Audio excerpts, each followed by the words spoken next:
ও ঠিক আছে সবাই। আচ্ছা, আমি আজকে নিরামিষ রান্না করছি, সোমবার তো শাক রান্না করব, লাল লটে শাক। লাল লটের শাকটা আমি পেঁয়াজ রসুন ফোড়ন দিয়েও করি, আজকে করব শুধু 5 ফোড়ন দিয়েছি, কাঁচা লঙ্কা, নুন হলুদ, আর কোনো কিছু না। তো দেখো 5 ফোড়ন দিয়ে দিয়েছি সর্ষের তেলে।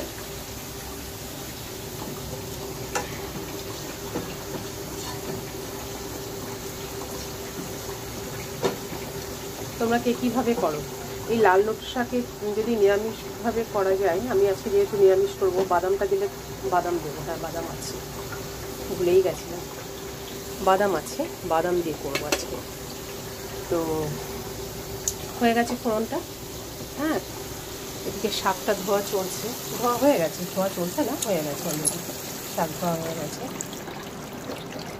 ভালো করে ধুয়ে রেখেছিলাম, রেখে একটু জলটা ছেড়ে দিয়েছিলাম যাতে ধুলোবালি যদি কিছু থাকে তাহলে সেটা যেন পরিষ্কারভাবে চলে যায়।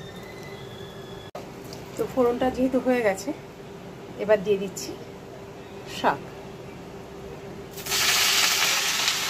বাদামটা কোন সময় দেবো তোমাদের সাথে শেয়ার করবো নিশ্চয়ই।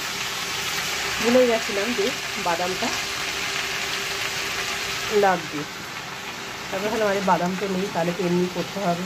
তারপর হঠাৎ মনে পড়লো না, বাদাম তো আনা আছে ঘরে। সেটা ভাজাই বাদাম, চীনা বাদাম, সল্টেড বাদাম যেটা, সেটাই। হ্যাঁ, সেটা দিয়েই করবো আজকে।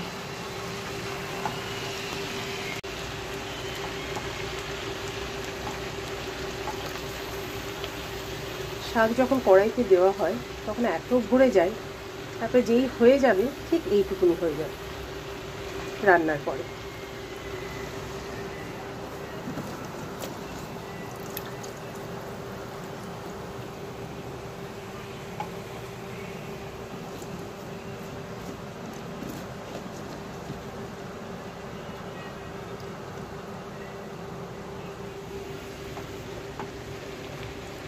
চলো একটুখানি লবণ দেব, দিয়ে মজিয়ে নেব শাকটা, নাহলে একদম ওপর পর্যন্ত উঠে রয়েছে। তো দেখো স্বাদ অনুযায়ী লবণ আর চিনি দিয়ে দিয়েছি, 3টে কাঁচা লঙ্কা ফালি করে দিয়েছি, আর সামান্য একটু হলুদ। এই দিয়ে 5 ফোড়নটা দিয়েই দিয়েছি, ফোড়নে বলে দেখিয়েই দিয়েছি তোমাদের আগে। তো এই দিয়ে আজকে আমি লাল শাকটা করব। লাল শাক তোমরা আর কীভাবে করো বলো, জানিও আমাকে, আমিও ট্রাই করব তোমাদের মতনই। আর বাদাম তো ভাজা আছেই, কাজে ওটা পরে দেবো, এখন দেবো না। আর আরেকটা আমি করি কীভাবে বলো তো, নোটে শাকটা লাল হোক সবুজ হোক, ওটা পেঁয়াজ রসুন দিয়ে করি।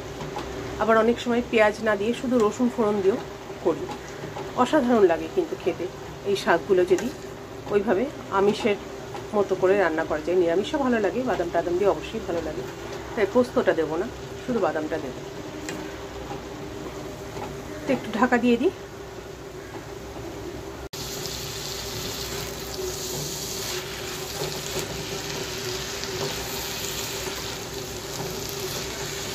অনুষ্ঠান বাড়িতে বেশ পোস্ত টোস্ত ছিটিয়ে দেয়, ভালো লাগে খেতে।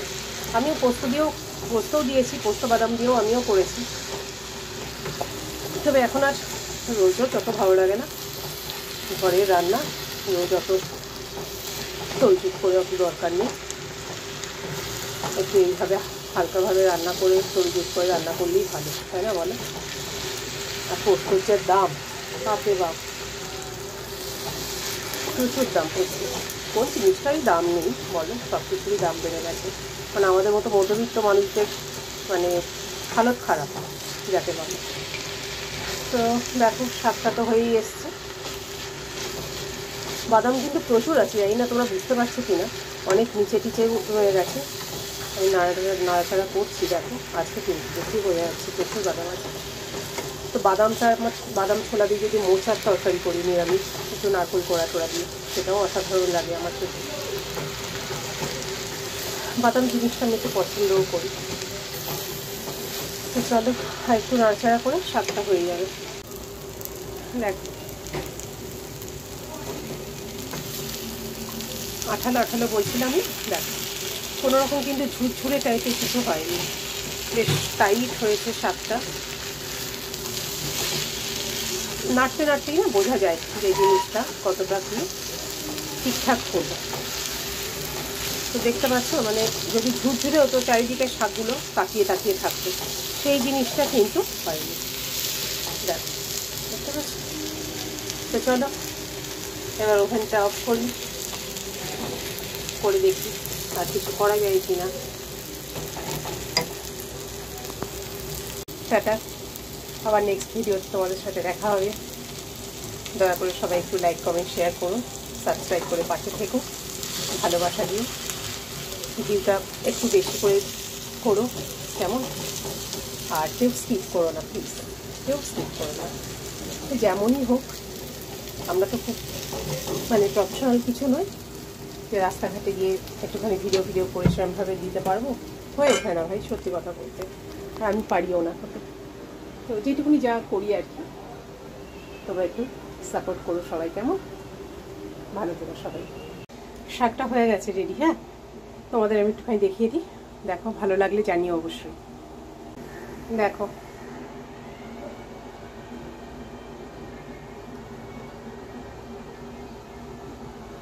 লাল নোটে শাকটাও যেমন ভালো লাগে, তবে সবুজ নোটে শাকে বাদামটা ভালো লাগে না, ওটা পেঁয়াজ রসুন বা শুধু রসুন ফোড়ন দিয়ে করলে বেশি ভালো লাগে খেতে, আবার নিরামিষ শুধু 5 ফোড়ন দিয়ে করলেও ভালো লাগে। তো এই ছিল আজকে আমার লাল শাক রান্না। আর এখানে দেখতে পাচ্ছ ঢেঁড়স সেদ্ধ করে, নুন দিয়ে একটু সেদ্ধ করে নিয়েছিলাম, আর নুন দিইনি, যথেষ্ট নুন আছে, সামান্য একটু নামমাত্র তেল দিয়েছি, সর্ষের তেল দিয়ে একটু মেখে রেখে দিয়েছি।